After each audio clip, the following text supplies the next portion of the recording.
thank you for coming. This is a great turnout, considering we've scheduled this and unscheduled it, I don't know, 3-4 times. I'm Christy Confello. I'm president of the Clinton Historical Society.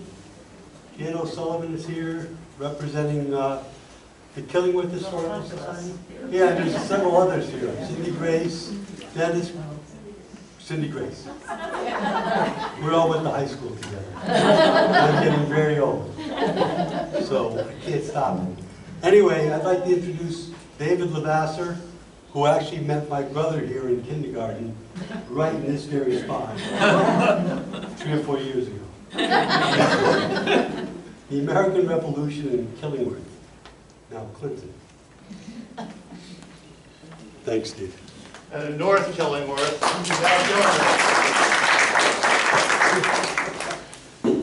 thanks, everybody.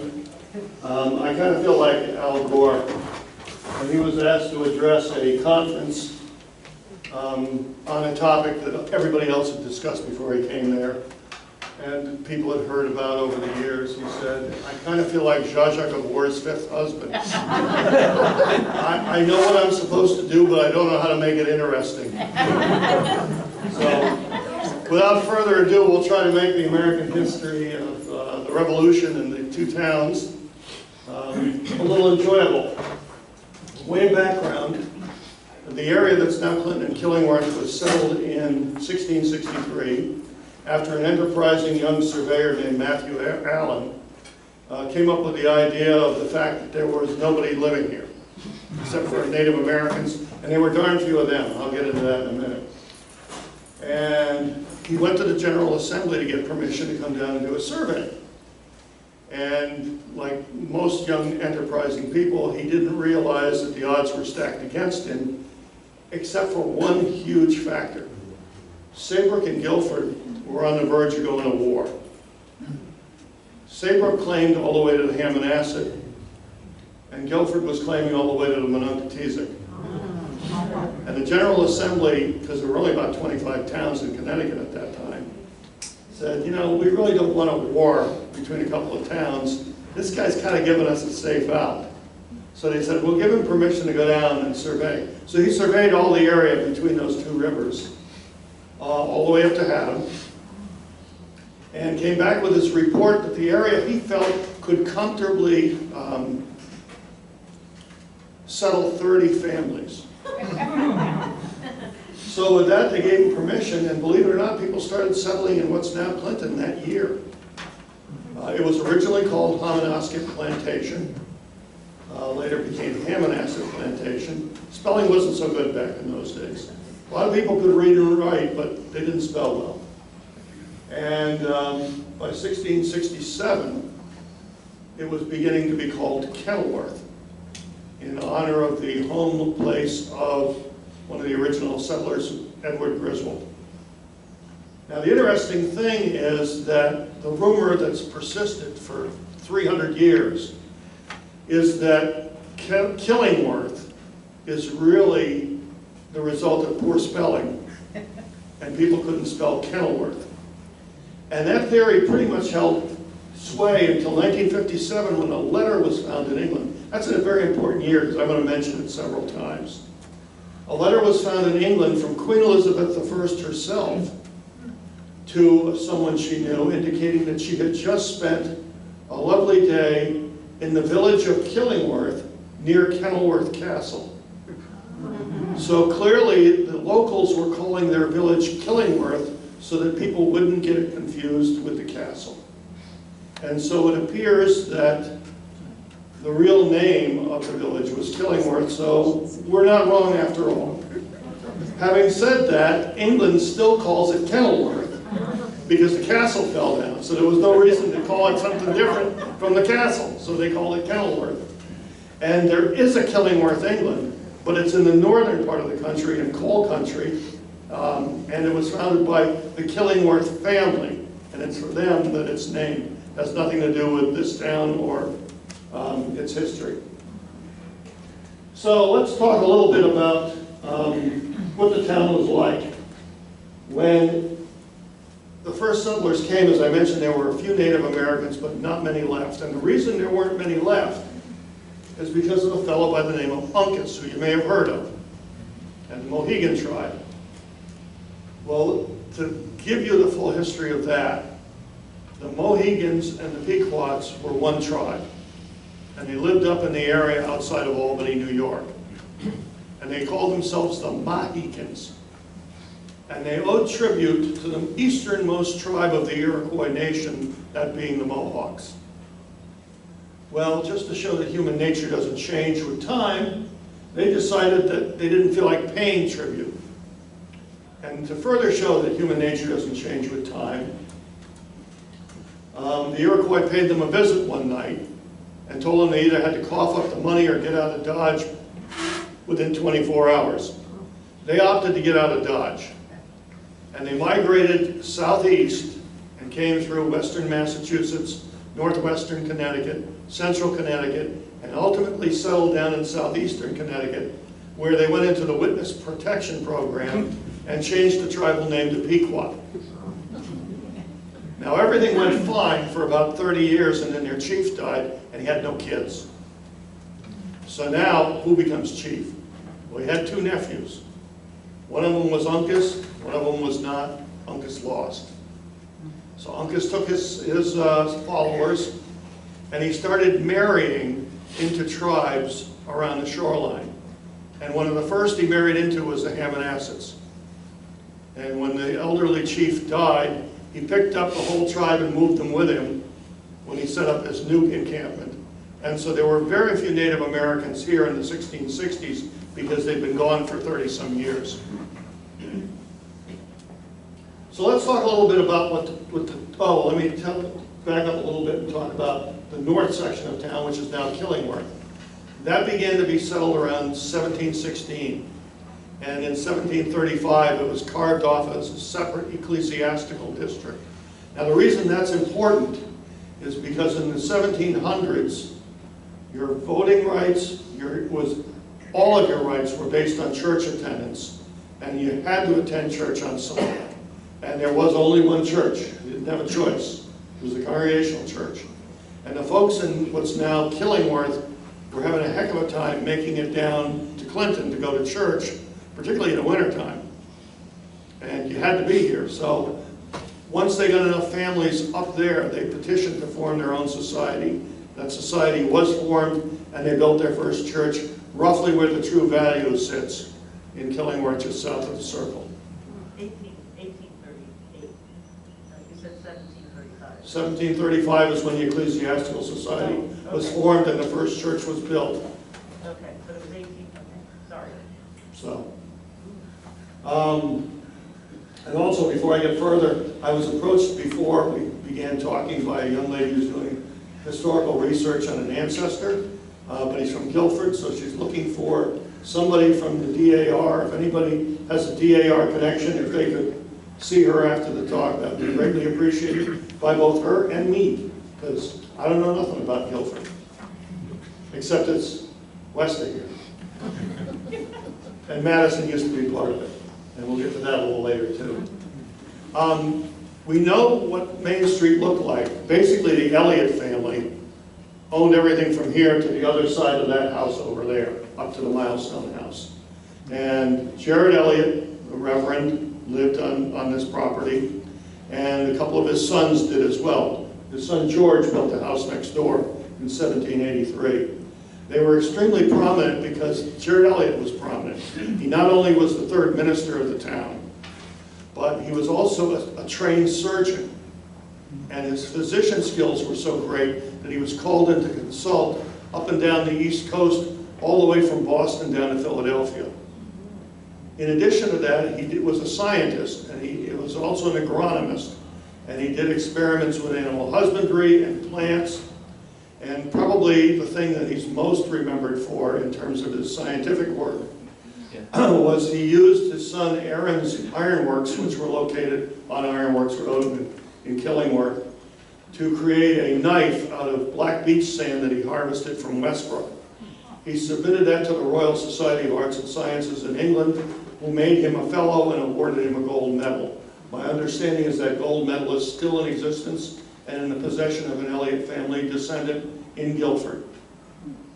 So when he died, he left a huge void. They didn't have a doctor, they didn't have a minister, they didn't have somebody who had prominence with England. But fortunately, he had kids. And as a matter of fact, he had 11 kids. And one of them married a promising young physician named Benjamin Gale, who we'll talk about later, because as his avocation, he decided to get involved in politics, and he wasn't very good at it. He had a tendency to pick the wrong side in just about every argument and issue along the way. And it led to him being pretty isolated by the time the Revolutionary War broke out. Another son, Aaron, ran the ironworks up in Killingworth, and when it came to finding a minister, they had to look outside the Elliott family because there wasn't a son who became a minister. So that family was extremely important. Main Street in Clinton really didn't look a lot different than it does today, except there were fewer houses. Your older ones were still here, but the town was much smaller. Benjamin Gale's house was at the northeast corner of Post Office Square. It was a large stone building, and we'll talk again about him a little bit later because he was an odd duck.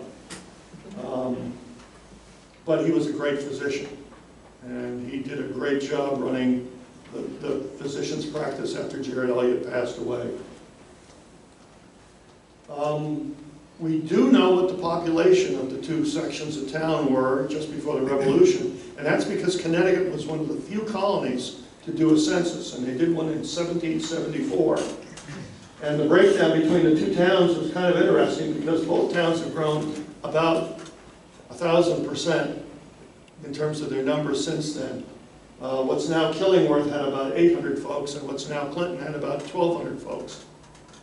And very interesting, the census numbers, because at the time there were obviously both free and enslaved African Americans. There were 19 of them, and there were still 14 Native Americans in the two towns. So, in terms of commerce, the towns were somewhat similar, but somewhat different. The best farming land in the two towns was really south of Route 1, between Route 1 and the harbor. And so that's where your best farmlands were. And that's what was farmed for grains and things like that. The land north of Route 1, going all the way up into Killingworth, not so good. A lot of ledge, a lot of swamp. And so that became conducive to raising meat. Believe it or not, Connecticut, on the verge of the Revolution, was sort of the Texas of the 13 colonies. We raised a lot of beef for meat, and we raised a lot of pork, and we exported it. And I'll talk a little bit about the economy in a minute. There were also mills, because the only power we had was water power. And in Clinton, there were 4 grist mills, 2 sawmills, one of which remains are on my property up on Ironworks Road. A fulling mill, that's the one that made felt out of old wool fibers. And 1 tannery. As you can imagine, there were a lot of tanneries because if you're raising a lot of animals, you got a lot of animal skins. Killingworth had 5 grist mills, 5 sawmills, 9 tanneries, a fulling mill, and of course the ironworks. There were also several taverns, but most of them were down here along Route 1. Probably the most famous was Ben Merrill's Tavern. And for those of you familiar with Clinton, it's located where Joan Reed Wilson Case has her office. And for those of you who are old like me, it's where Ernie Burnham used to have his office. As a matter of fact, Ernie's office was in the ballroom. And the floor actually would spring and it had a vaulted ceiling. So that's where they used to have dances. And they used to dance quite frequently. There's a marvelous account out there, and you can find it online. It's called The Scotsman's Journey Through New England.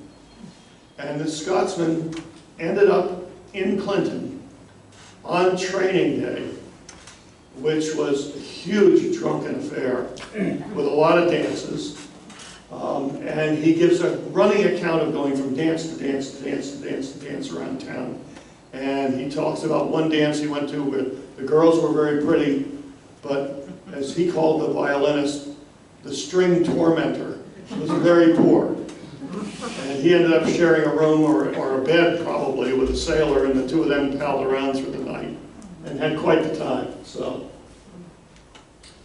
a little bit about the military. There was no formal military the way there is today. Back then, everybody belonged to the militia. And the militia was everyone between the ages of 16 and 45. You were required to own a firearm, and you were required to show up twice a year. First Monday in May, first Monday in October. And the purpose of these things, it was called training day, but there was very little training. It was basically to get a head count, and the duty fell on the captains of the militia companies to make sure that their rosters were up to date. So they wanted to make sure that anybody who died or moved away was taken off, and anybody who moved in or became 16 or older was put on. And obviously they took people off.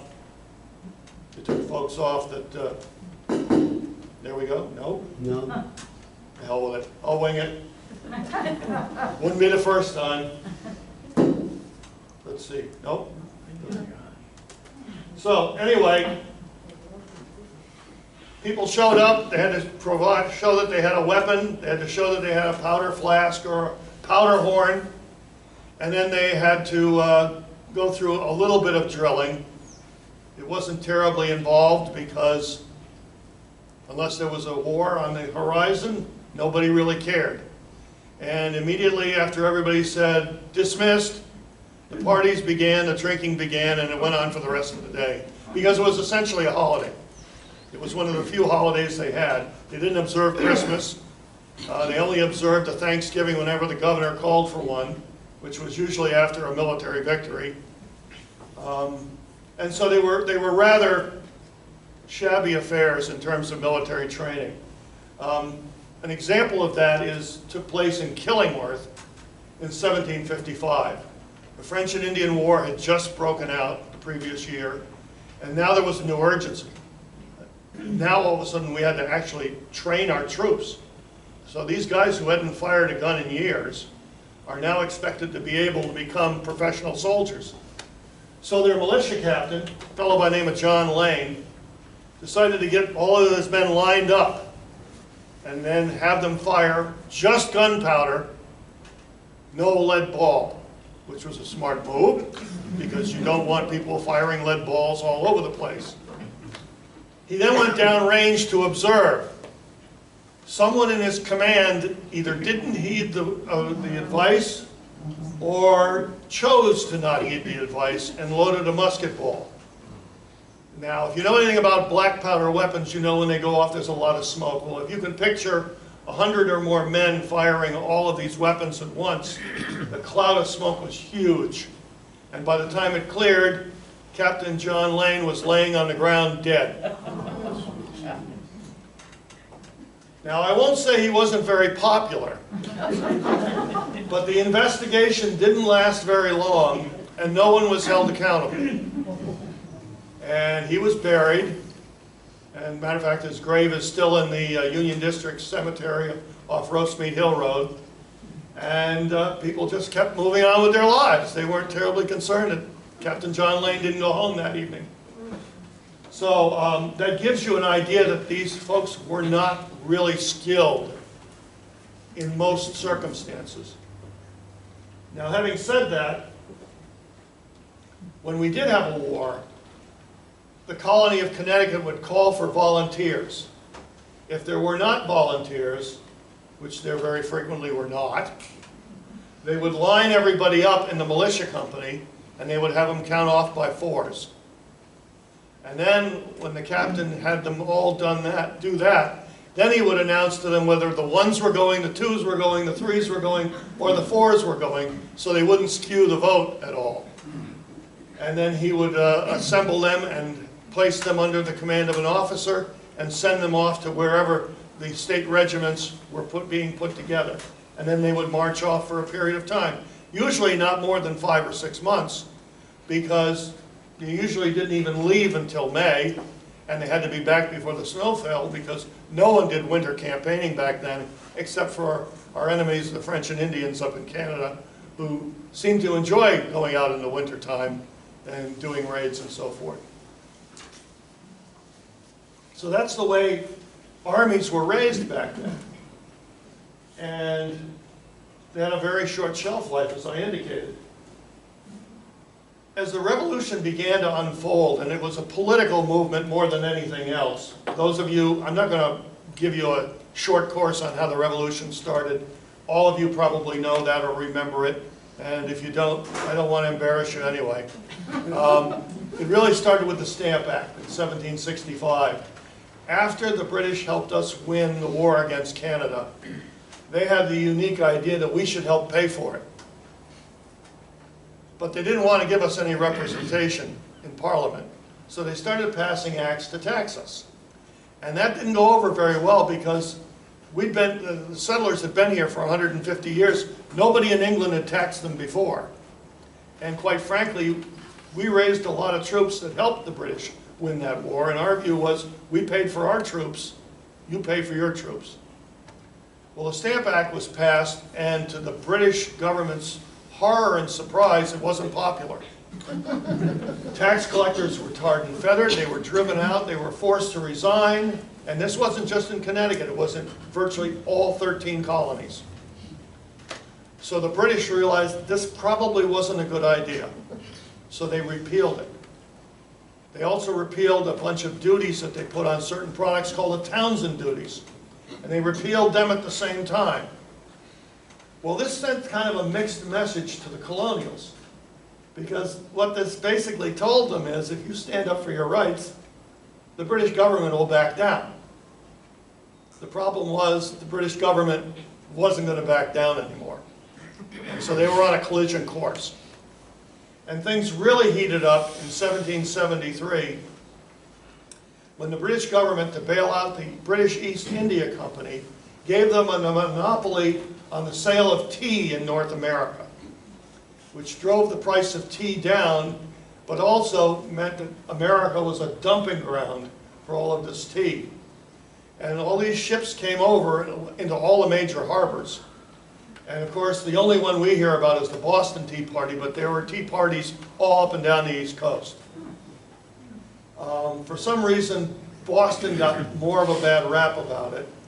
And in 1774, a number of acts called the Intolerable Acts were passed, one of which closed the port of Boston, another of which revoked their colonial government.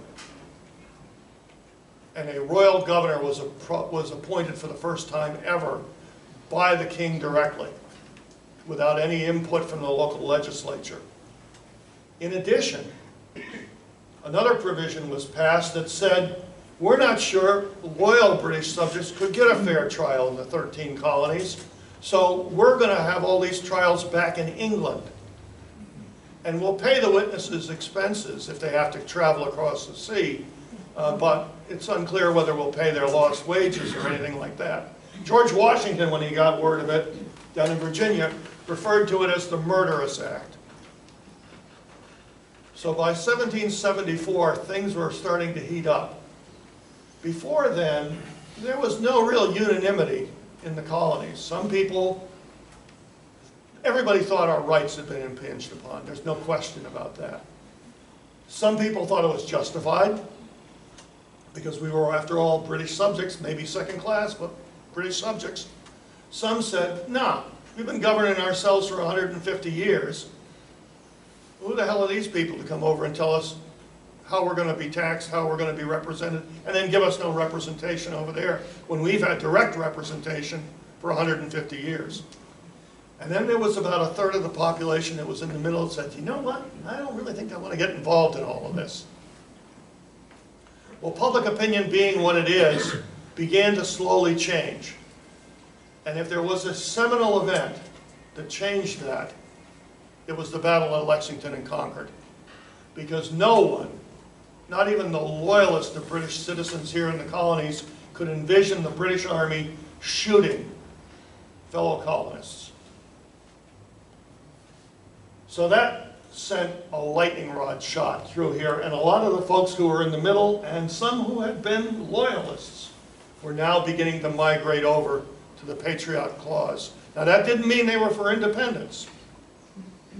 It meant they were for defending themselves against what they perceived as this tyranny from Great Britain. The town of Killingworth, which included both Killingworth and Clinton today, was not on the cutting edge of the revolutionary movement. Where other towns started to have committees of correspondence in 1773 and 1772 to write to other towns and to coordinate action, it really took until after the First Continental Congress was called before Killingworth even established such a committee. As a matter of fact, it established it about 2 weeks after the Continental Congress got together in Philadelphia, and it said, we want everybody from the committees of correspondence to write into us. And they said, oops, I guess we better form one. So they did. And even during this interim period, the leaders of the town, our good friend Dr. Benjamin Gale, and another fellow by the name of Theophilus Morgan, who was a merchant in town, and when he died in 1788, he was the richest man in the town. He had an estate at that time valued at $15,000, which, if it was just cash alone, would be $500,000 today. But it included land, so you can be assured he was a multi-millionaire at the time that he died, or the equivalent of one. All of the correspondence that went back and forth between them and the colonial leaders shows that they were reluctant to participate in some of the gatherings around the state. And it really wasn't until the results of the Continental Congress came back and said, all right, we're going to boycott British goods, and an attack on one colony is an attack on all of us. That finally they started to get active on the local level and started calling town meetings. When the word of Lexington and Concord came through, the first word that came through here arrived on April 21st at 7 a.m. in the morning, when the dispatch rider sent out from Watertown 2 days earlier arrived. His name was Israel Bissell. If you read about him, he's pretty famous because he rode from Watertown, Massachusetts, all the way to Philadelphia in 4 days. The second guy to bring the news was our local postal inspector, or horseman. His name was Ebenezer Hurd. He was 72 years old, and he was determined that this was such big news that this was going to mark his retirement. So that was his last day of riding. And unlike today, there were no post offices in each and every little town. Only large towns had post offices. So there was one in New London, there was one in New Haven. What happened in between was these postal riders would ride in, and they would select a tavern or in each town where they would deliver mail and they would pick up mail. They did a lot of other cool stuff too. So if I had a flock of geese that I wanted to go to Guilford, that place to the west of us, I could pay him 20 pence and he'd drive the geese to Guilford while he was delivering the mail. So it was a lucrative little job if you were a postal rider, which is probably why Ebenezer hung on until he was 72. There was no Social Security back then, folks. So when the Lexington alarm came through, the first thing that happened was people throughout all of New England responded. Militiamen went out, and we actually had formed what were called alarm companies in anticipation of such an event. There were two militia companies in Killingworth, one in what's now Killingworth, one is now Clinton. They were both part of what's called the 7th Militia Regiment. And the 4th company was here in Clinton, the 12th company was based in Killingworth. Now if you want to know why the numbers are the way they are, the 7th Militia Regiment went from Guilford over to the Connecticut River and up to Haddam. And so every little village that had its own ecclesiastical society had a militia company. The numbers were set on when the town was established and came into the militia structure. So of the towns in the region, what's now Killingworth was the 4th town in. What's now North Killingworth, or was to North Killingworth, now is Killingworth, was the 12th company to be established. And that's how that number became set. Well, there was an alarm company from both towns that went off. The one here in the south was led by a gentleman by the name of Samuel Gale, who was the nephew of Benjamin Gale. And in Killingworth, it was led by a man named Aaron Stevens, who lived in a house. There's a Federal in it now, but those of you who know where Burkhart's Garage is, his house was located in the Federal just to the west of that. And then the Federal was built later on when the old house was pulled down. He was an interesting fellow because he'd served in the French and Indian War a number of times and had risen to the rank of sergeant. And so he was a local leader and he had prior combat experience. So he rose to the top and became captain of the militia company up there. And he didn't trust sending the alarm company off with somebody else. Even though he was the militia captain, he led it himself to Boston. And later the militia companies were incorporated into the first regiments that served in the war from Connecticut. In 1776, the military went, well, we did not have a clue how to raise an army as a country or as a people. And so in 1776, somebody came up with the great ideas. We'll call them Continental Regiments, and we'll number them 1 through 26, and they'll be assigned to different states.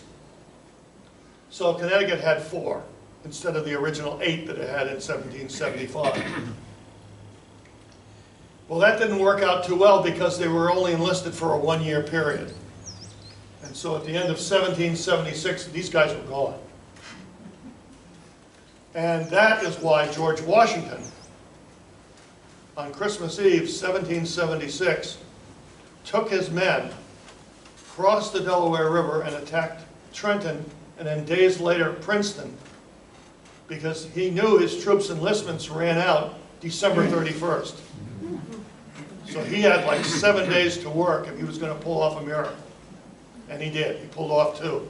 Matter of fact, Frederick the Great said the 10 days campaign between Trenton and Princeton were one of the most brilliant military campaigns in the history of warfare. We get to 1777 and we've discovered the error of our ways. And the Continental Congress says each state's got to raise so many regiments. Connecticut had to raise 8, but they got to serve for 3 years. This 1-year stuff doesn't work because everybody goes home at the end of the year, and then we got to go through the whole process again. And by the time we recruit people and we bring them back to where we need them, it's June. And you've got 4 months to campaign, and then everybody goes home again. So what they did was they decided to establish the Continental Line. And as I said, Connecticut had 8 regiments. Most of the men from these 2 towns served in the 7th Continental Line Regiment. There's actually a roster from that regiment up here. And the 5th Company, which came from Clinton and Killingworth, was led by our old friend Aaron Stevens, who I'd mentioned a year ago. He was in his 40s at that point. His service was rigorous. The regiment served at Valley Forge, as did all the Connecticut regiments. And in fact, at Valley Forge, let's see, 12 men from Clinton and Killingworth died. All told, 17 people who served in the regular military. I'm not even talking about the militias companies or the state regiments that served. 17 people lost their lives, which when you're talking about a population of only 2,000 is a pretty high number. Interestingly enough, the individuals were, as I said, mostly the 7th Continental, but there were also some soldiers in the 2nd Continental Line and at least 1 soldier in the 4th Continental Line.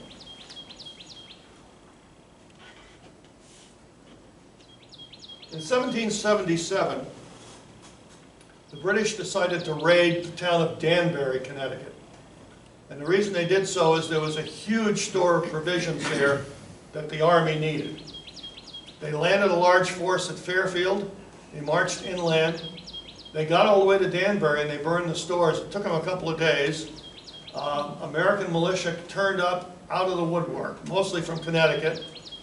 Benedict Arnold was home on leave. He led troops there. That was back when he was still a good guy. Because I'm not going to get into Benedict Arnold tonight, but if you look at his treachery, to put it in perspective, he was such a successful military genius in the first half of the war that his treachery would have had the same impact on the 13 colonies had George Patton turned coat in World War II. I mean, he was that good a general. Washington considered him his right-hand man. He had some issues, and they came to light and fed into the whole treachery thing.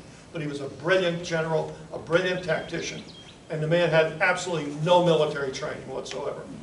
He was a pharmacist by trade. Well, after the Danbury raid, to which a number of folks from Killingworth responded, one of the alarm companies actually made it all the way to Danbury and fought.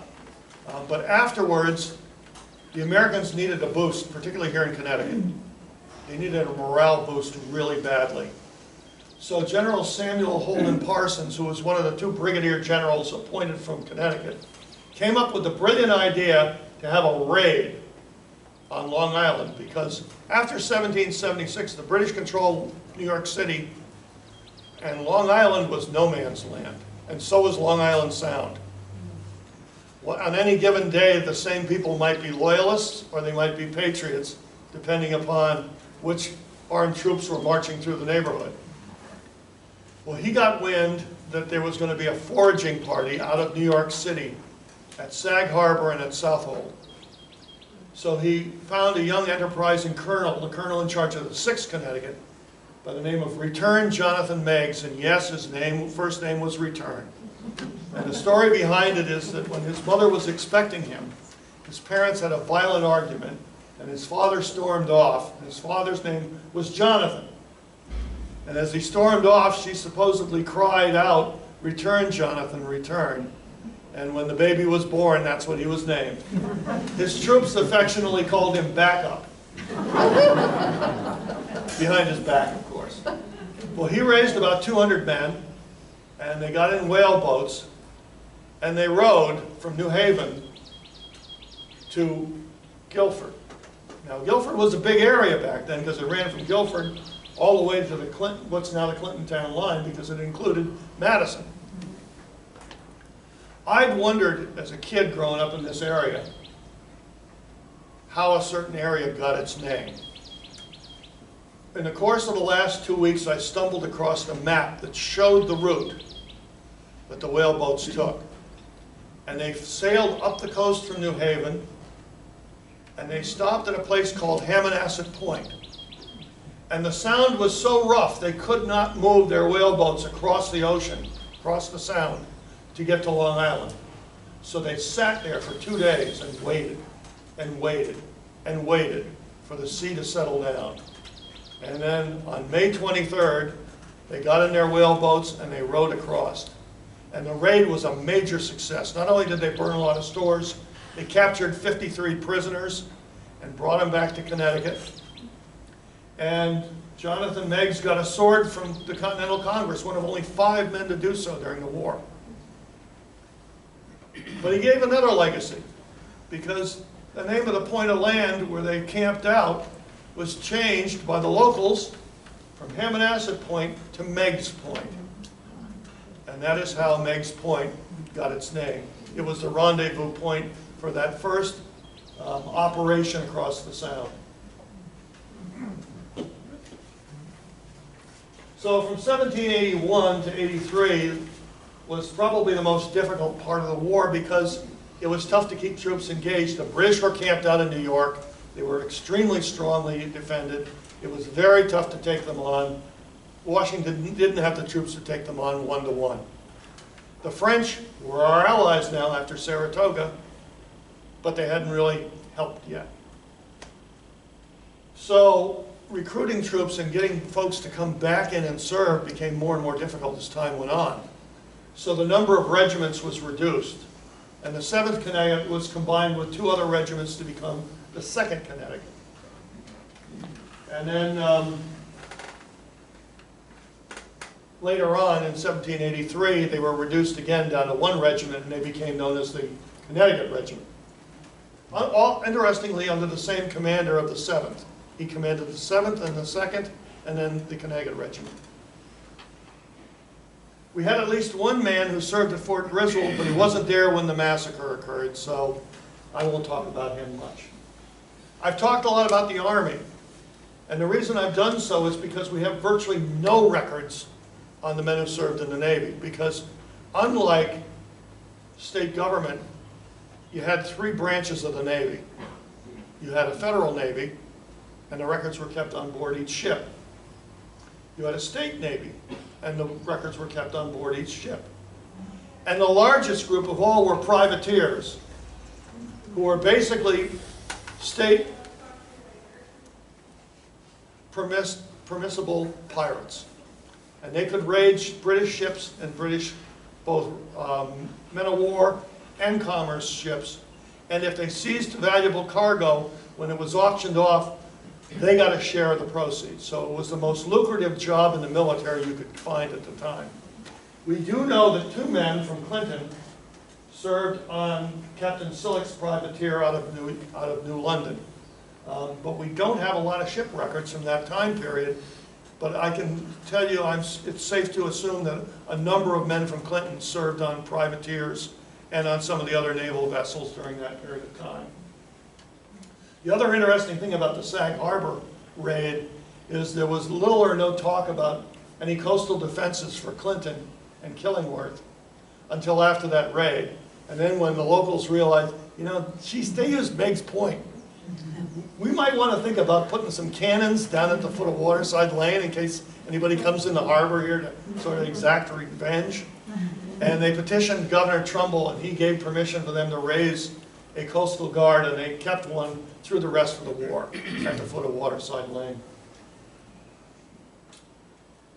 Well, we talked a lot about the military. Let's talk about the war at home.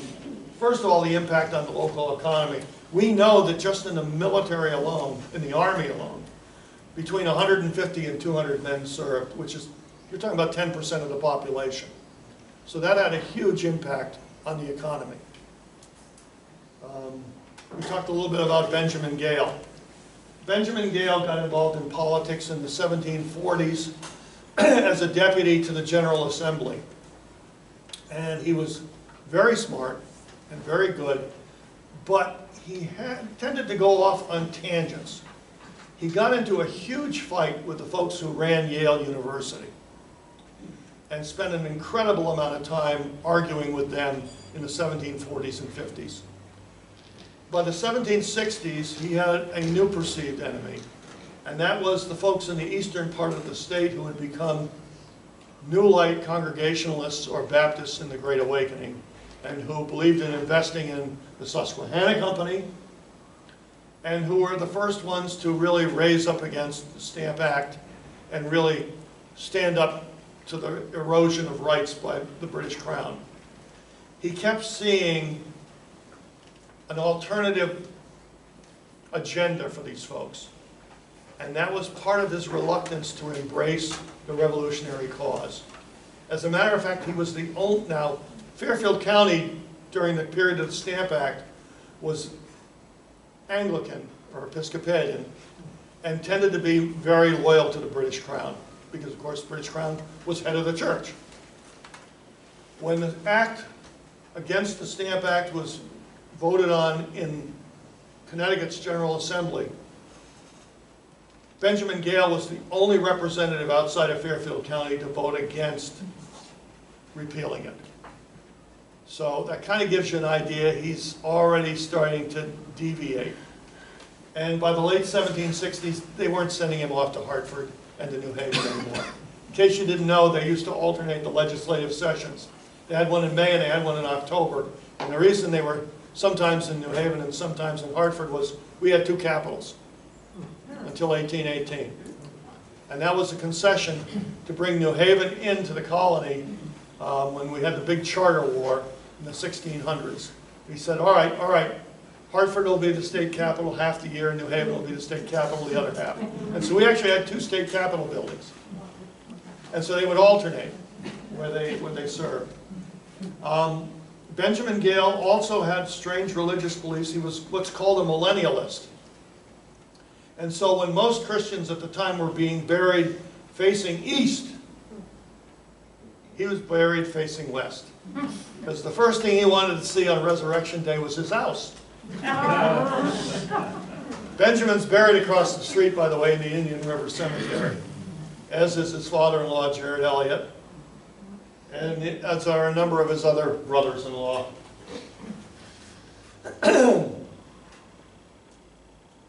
There were also illnesses that came through the community, because when you've got men going off to fight and coming back, they're exposed to illnesses that the local population hasn't seen.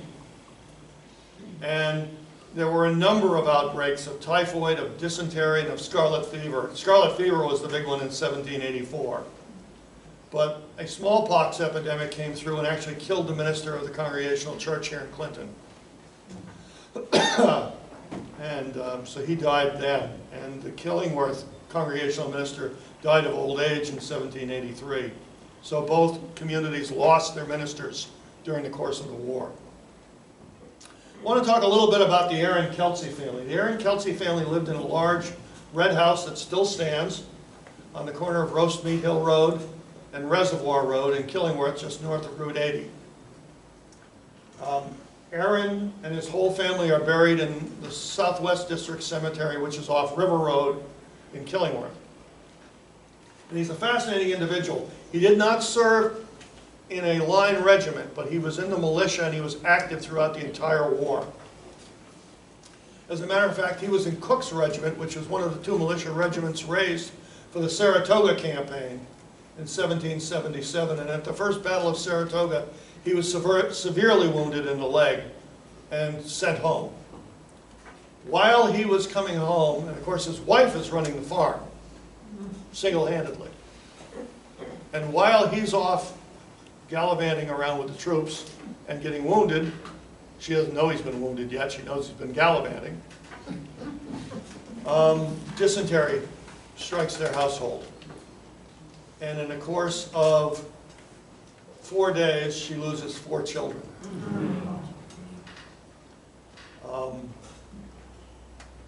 The 2 oldest sons served in the war, and both of them, their health never recovered. John, who we know the least about, died in 1799. His younger brother Eli was an amazing individual. He came back and he went to Yale, determined to become a minister. And he was a month away from graduation when he died. And his stone is, as I mentioned, in the River Road Cemetery, is unique because it's actually got a quote on it from the president of Yale University, Ezra Stiles, about this remarkable young man and about what a tragedy it was. Funeral sermons were preached at Yale and in Killingworth. And he was mourned by both the town and by the Yale community because he was a much beloved individual. Tories. As I said before, that most of the colonists were 1/3, 1/3, 1/3. Well, not all of them were patriots 100%. They could vary all the way down to 1%. And you could have Tories who were very virulent Tories, who were 100%. And you could have them that vacillated down to 1%. The ones in the middle, though, they were 100% in the middle. Until they shifted or moved over into one of the other categories. We had a number of Tories in town. We have a record of at least 4 who were incarcerated. 3 of them were sent off to the town of Willington. Some would say that's a punishment worse than death right there, where they were kept for a couple of years. They were released in 1777. They were Ira Ward, his brother James Ward, and John Wilcox. Now you have to understand, you have to be pretty virulent as a Tory to get imprisoned, because all you had to do is keep your mouth shut, and people wouldn't know what you believed. The 4th gentleman was actually an Englishman who was brought over here to serve in the ironworks on Ironworks Road. And so he was kind of in the wrong place at the wrong time. And he ended up migrating to Canada after the war was over with. I also mentioned a little bit about murder. Unfortunately, during the war, one of the saddest incidents in what's now Killingworth history occurred when a Mrs. Higgins, probably suffering from postpartum depression, had a violent argument with her husband. He stormed off to the field with their oldest son, and while he was gone, she slit the throats of 4 of her children with a common case knife, and was in the process of doing the same to herself when her husband returned home and stopped her. Needless to say, they didn't remain together. The house fell into disrepair and was rebuilt in 1792. Believe it or not, the house that was built in 1792 still stands at the north end of Fire Tower Road. It's built on the foundation of the house where the murders occurred. She remained in Killingworth for the rest of her life, wandering around. She never really fully recovered. And in those days, after 1800, a manual church was built on Emmanuel Church Road in Killingworth. And they couldn't afford to put a clock in the steeple, so what they did was they painted a clock face on it. And they painted the hands on it. That was very common in New England towns that couldn't raise the funds for a clock.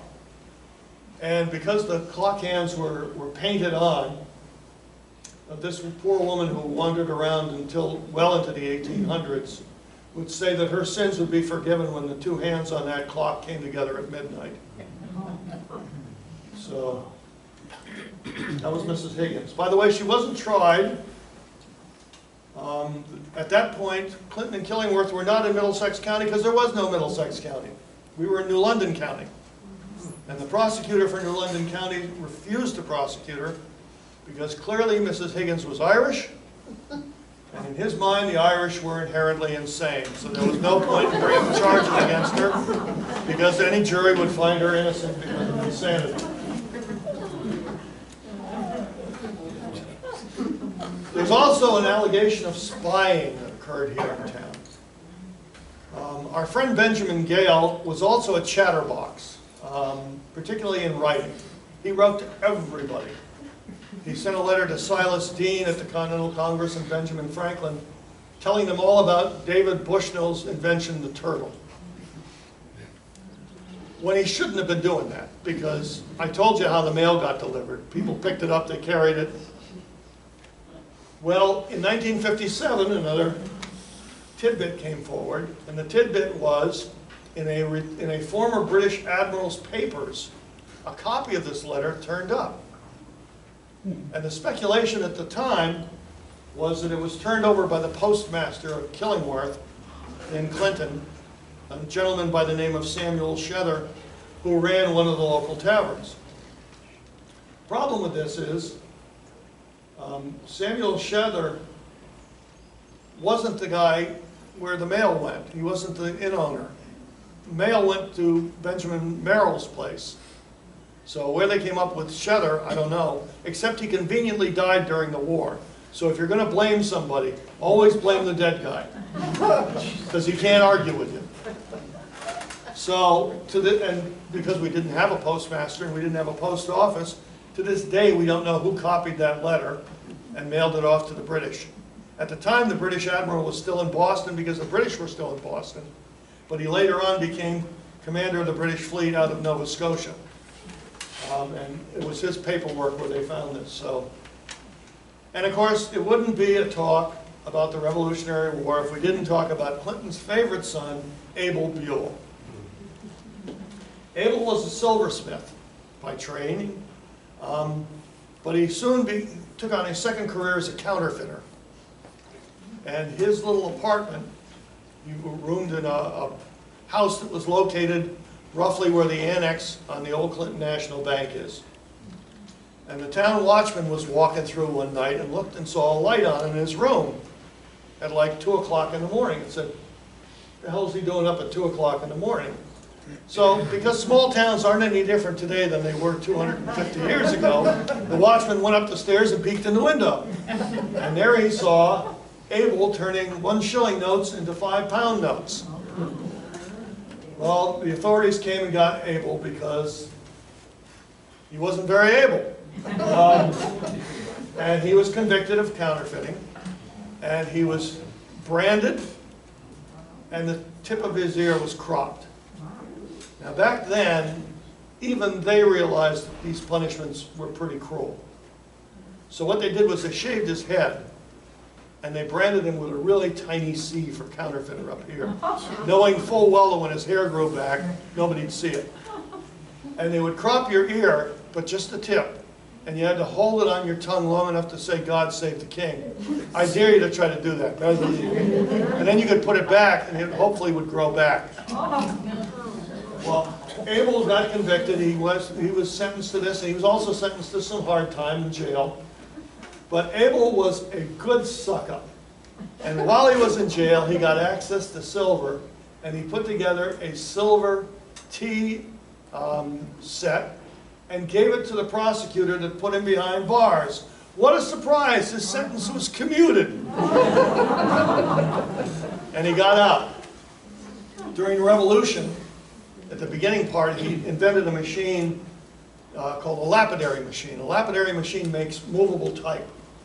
Because one of the first things that got cut off when we went to war with England was printers' access to type. So Abel Buell started manufacturing, created this machine that would manufacture letters in New Haven, and made a tidy penny off of that, but Abel went through money faster than he made it. Abel's next little tour was he went up and down the East Coast